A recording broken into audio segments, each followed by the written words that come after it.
This mock draft is crazy, but it might honestly be my most accurate one yet. We are less than a week away from West Coast kicking us off at pick 1 in the 2025 National AFL Draft. So it's time for me to do my final mock draft. So it'll be the full mock draft. Again, split into 2 videos just so they're not too long either side. But this will be the first round, and then part 2 will have the rest of the draft. So make sure to stay tuned for that. There's a total of 55 picks, so let's just get straight into it.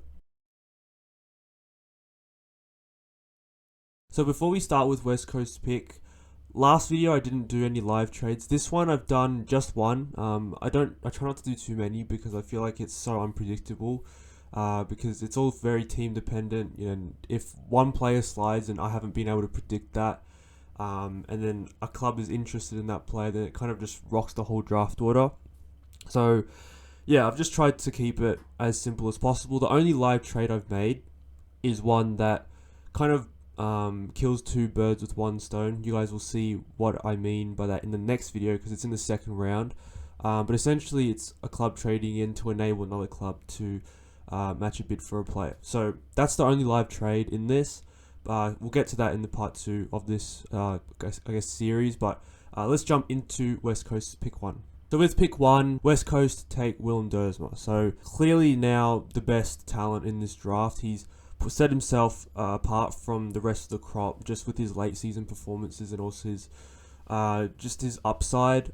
He's up to 193 centimeters now, and yeah, I see him as a long-term midfielder for the Eagles as a transition mid.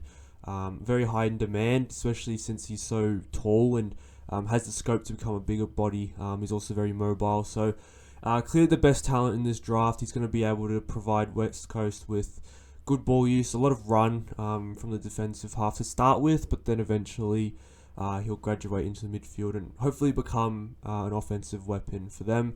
I think he talks about basing his game around Marcus Bontempelli, which there are some similarities there, so definitely a lot to look forward to. He's probably not got the ball use of Bontempelli, but yeah, still very high upside. So I think, yeah, West Coast definitely will take Dersma at pick 1. At pick 2, I've got them bidding on Gold Coast Zeke Uland. So Uland has kind of been underrated to an extent this year, even by myself at times.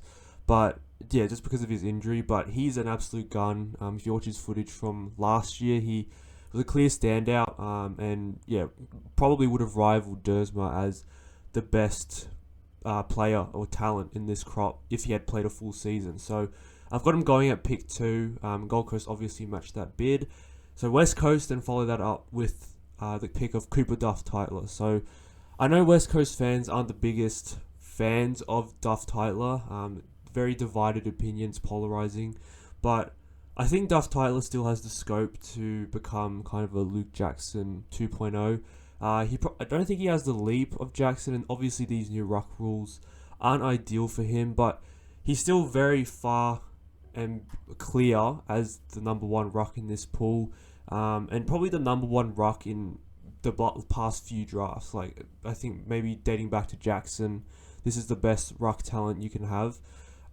He's got good overhead skills, he's a really nice kick, and obviously his ability to accumulate the ball as a kind of midfielder is well documented. So whether he plays as a forward or as a ruck, I think he can definitely have an impact at the Eagles. He showed in the VFL that he does have the tools to play a bit of forward, and if he starts his career as a forward, I definitely think that's possible. So yeah, I think the Eagles will be happy to take him at pick 3.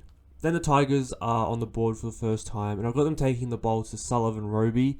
So yeah, the climb of Roby has been well documented as well, but he has the scope to become a very high level player, quite similar to Dersma to an extent. Big bodies, very mobile, and able to get on the outside. But yeah, he's probably that more contested beast version of Dersma. Dersma's the more outside version, but Roby's going to provide the Tigers with a big body who's able to transition. Josh Smiley's probably the hope for the Tigers in that role, but he's obviously had injuries. It's only his second season coming up, but early signs are like he's quite injury prone, and he's also just like quite one pace. Like he doesn't really have that transition side to his game, going off what he was able to do in the draft last year. So Roby, has a bigger capacity to play on the outside, which I think even if Smiley does get back to full fitness and fulfills that pick 6 status, I think he can still complement Roby quite well.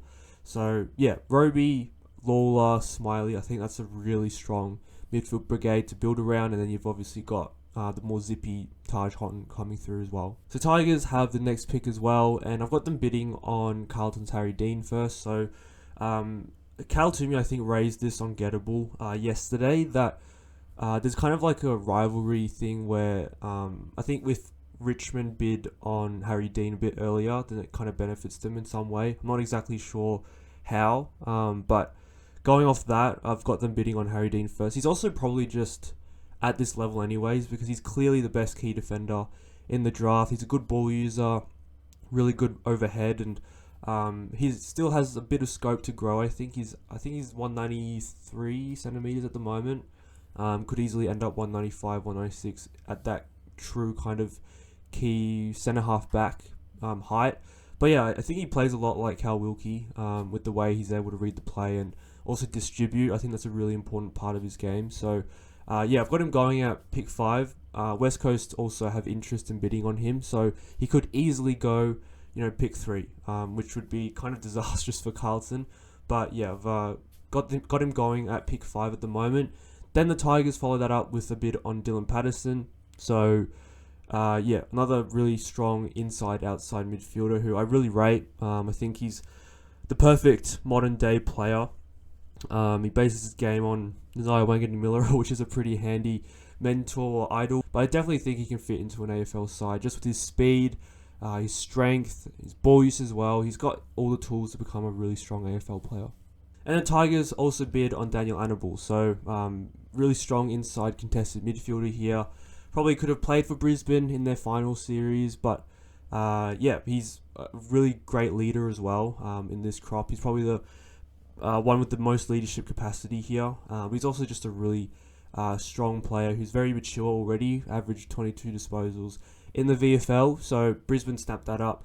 And then Richmond finally take their own pick at pick 8, and this is Sam Grill. So I tossed up between Xavier Taylor and Sam Grill. Taylor is probably that long-term Nick Vlaston replacement who's kind of getting towards the twilight of his career, but I've gone with Sam Grill just because I think key defenders of Taylor's type probably are a bit more common in the future. I think like we had Taru last year, and he was an obvious star, so I think like every maybe couple of years you'll find one of these third tall key backs coming at the top of the crop. But Sam Grill is a different type. He's going to be able to carry the ball. He's a meters game player, so he can gain 70 meters for you so easily. He receives the ball and just bursts off, runs off his defenders and bombs at 50 meters. So he's not the best ball user, which is probably why there's a bit of doubt over whether he actually goes to this pick or whether he slides out a bit more into beyond pick 10, which would be quite a bargain. But if you can kind of get him to just become Bailey Smith type, where they don't have to rely on really precise kicking, but as long as they gain meters, they can be extremely damaging and leverage their endurance as well to get around the ground and rack up those high disposal games. I don't know if Grill has that in him, but I think if that can be developed, he can become a really top tier player. Essendon now have back-to-back picks, and I've got them first taking Dyson Sharp, so I haven't really linked Sharp with Essendon that much, but I think with what Cal Toomey has reported recently and all the other reports, like it sounds like Essendon are going to spend both their picks on midfielders. I really like the Xavier Taylor fit here, but maybe I think like John Ridley staying, and they've also got Mason Redmond, all these third talls. They might just opt to go for a midfield option, and Dyson Sharp, I think, yeah, obviously at this point is probably best available in terms of midfield. He's a known product, I guess, and he's going to slot into any AFL side and probably play most games in his first season, and he's going to be one of the favourites for the Rising Star. But yeah, I think like he's quite similar to Jai Caldwell, and I guess it pushes Sam Durham a bit more forward. I think, yeah, complements Merritt really well, so he's going to be able to win the clearances and dish it out to Merritt on the outside. So there's going to be a little less load on Merritt to win clearances, etc. He's going to be able to get on the outside a bit more. But yeah, I think losing Will Setterfield, or delisting him even, might open up a spot for Sharp to just slot straight in. And then with their next pick, it's another midfielder. So the Bombers take Sam Cumming. So I think Sam Cumming to Essendon is pretty much a lock now. Like, I don't think any clubs before this point will have a look at him, and I don't think they will go beyond him because he fits them really well. They don't really have that kind of dynamo forward mid who's able to impact through the midfield and also, take a grab up forward. Sam Durham has, I think, played a bit of that role, but I think he's more naturally suited as kind of a half forward who gets to stoppages and wins clearances rather than a marking target. And Sam Cumming is that, so he can take a grab up forward, but he's also really tough, two-way runner, and he uses the ball quite well as well. So I think he complements, Dyson Sharp in the middle, who's going to be that bull, and then Cumming can be a bit more classy, more of a mixture in that midfield. Melbourne with their back-to-back picks now, so pick 11 and pick 12. First, they take Xavier Taylor, which I think is an absolute bargain at pick 11. He's going to be able to slot straight into their defence, and their defence has been a bit of a problem, I think. They've kind of had to roll a few players through there. It seems quite settled now with Harry Petty and Daniel Turner as their kind of key posts. They've obviously tried to shop Stephen May out, so clearly they're pretty confident in those key positions, but I think a third tall is still kind of lacking.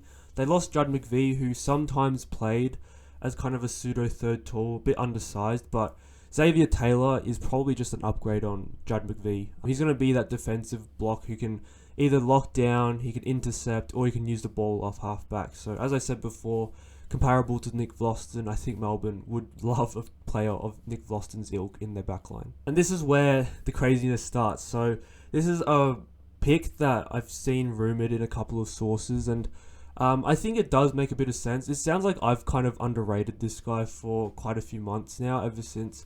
I think it's just because he had that massive game and didn't really do too much else the rest of the chance, which kind of, I think, made me biased towards those other performances as maybe a more accurate indicator of his talent. But obviously clubs rate him very highly, and Melbourne especially, taking Cameron Nairn at pick 12. So Cameron Nairn is a 189 centimeter kind of third tall. That's the position he played for SA in the champs. He was kind of like a third tall, fourth tall who got up the ground as a high half forward as well a little bit.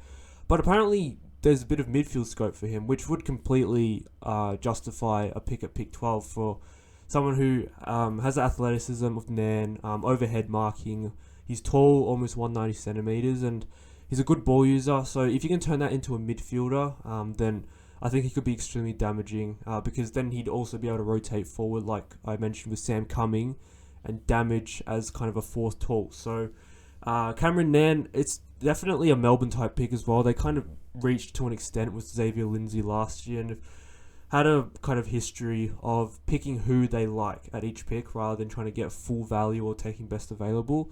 So yeah, Cameron Nairn at pick 12, I think definitely a possibility. So Hawthorn are up next with pick 13, and I've got them taking Jacob Farrow. So this is just a really nice fit, I think. Big-bodied mid who can also play off half-back. Very Hawthorn type player.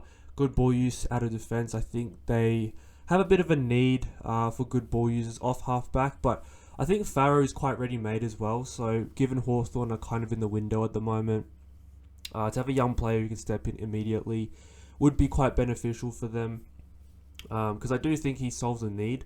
So yeah, he starts on the half-back line and eventually moves in as a big-bodied mid, which is probably something they're lacking. They've obviously got Will Day and Jai Newcomb, but someone who can also use the ball really well by foot.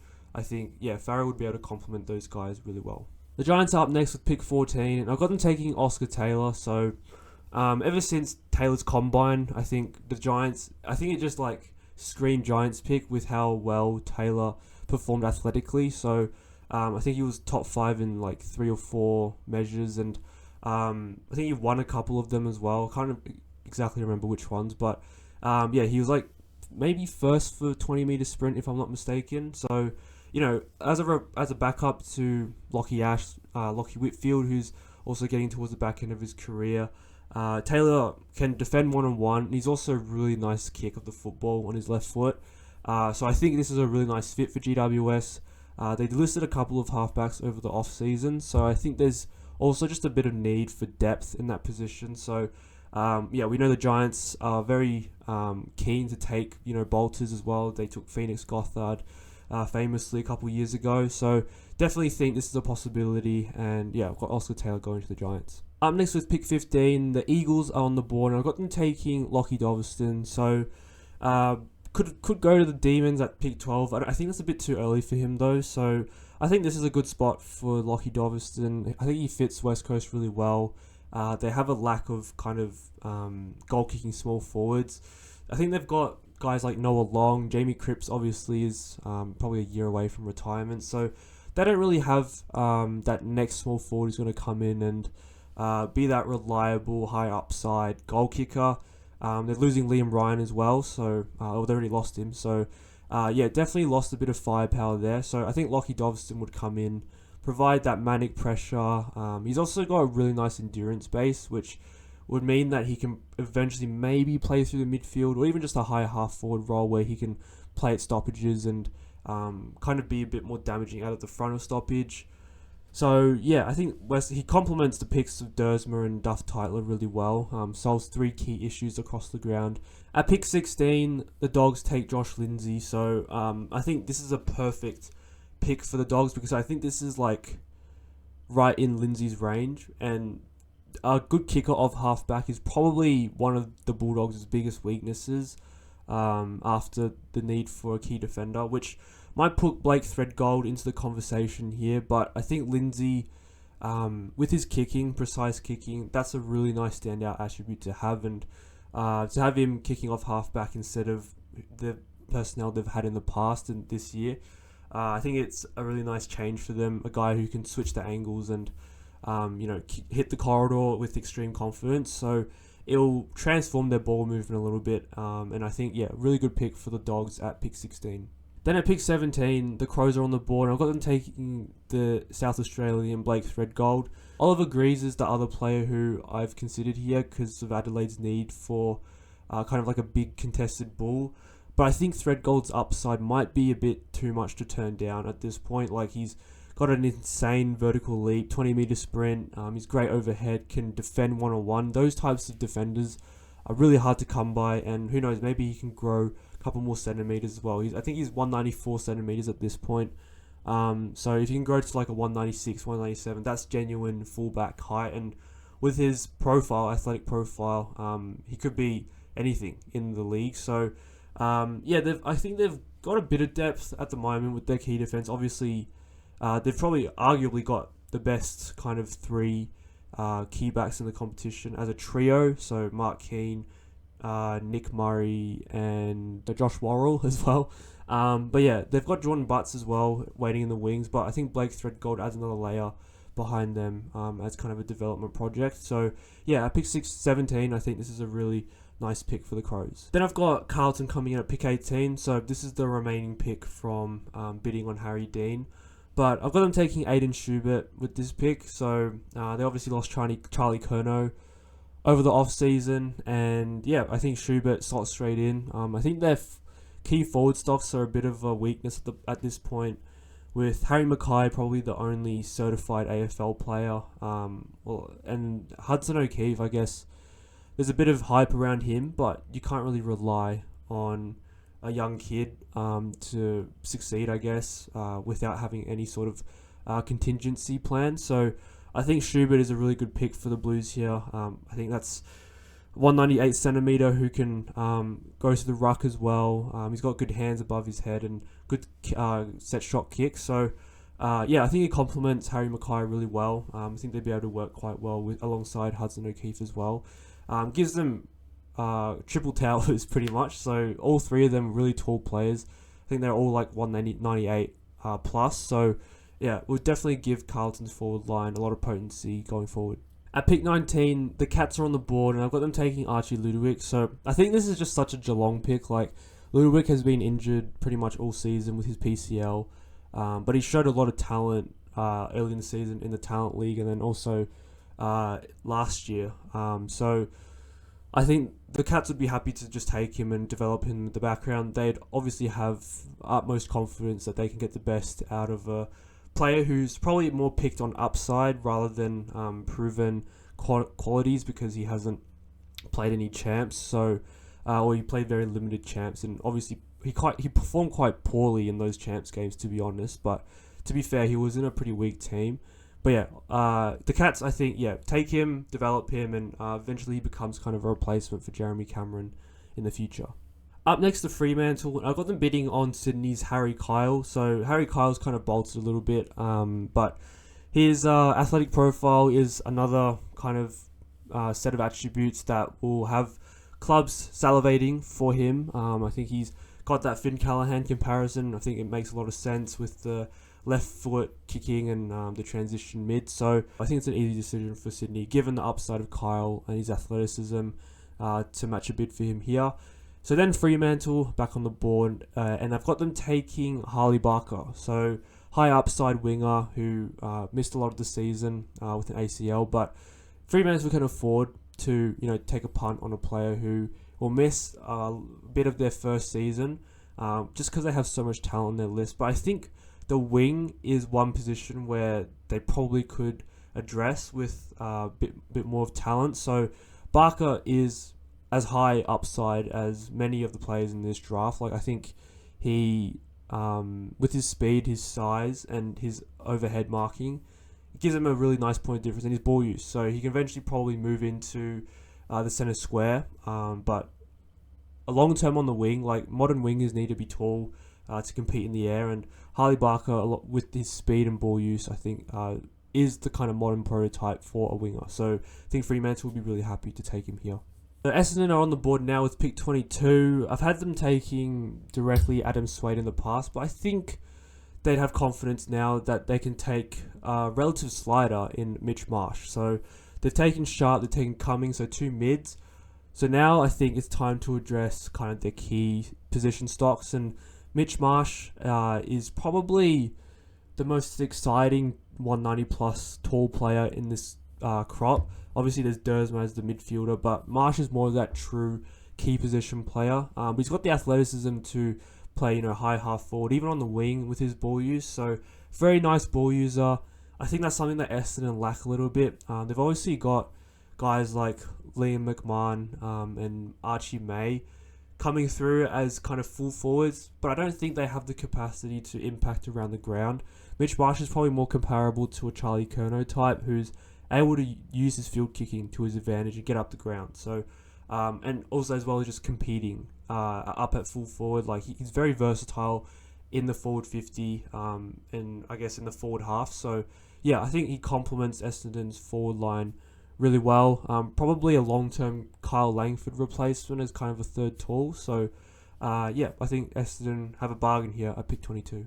Then at pick 23, I've got the Hawks taking Oliver Greaves. So he's arguably slid a little bit, but I think, yeah, there's just a bit of doubt over the transition side of his game, whether he has the defensive side mindset that's sufficient for AFL. But I think he's definitely got the offensive weapons, like the ability to get forward, win one-on-ones, contested ball one-on-ones, and convert goals. And also just the contested ball winning in the midfield, obviously, is his main strength. He did a time trial this morning, 2 kilometers, and I think he recorded 6:48, which isn't the best, but it's not too bad either. Like, I think it's a bit better than what it looks like on tape. Like, he kind of struggles on transition a little bit, but I think that 2K time trial shows that there's a bit to work with there. So yeah, I think big-bodied mid for Hawthorn, I think just makes a lot of sense. Complements Farrow as well. Like, both of them could end up midfielders, but Greaves is the clearance type, and then Farrow is more the ball user. So yeah, I think both of them could eventually fit into Hawthorn's midfield. Obviously, probably their main weakness in the side at the moment. So both these young kids coming through won't address it now, but I think within the next few years, like, Oliver Greaves already has a really mature body. Once he just develops, I guess, the AFL craft, and then also the defensive running side of things. I think he can definitely play quite soon for Hawthorns. So that concludes the first round of the mock draft. That's where I have things at the moment.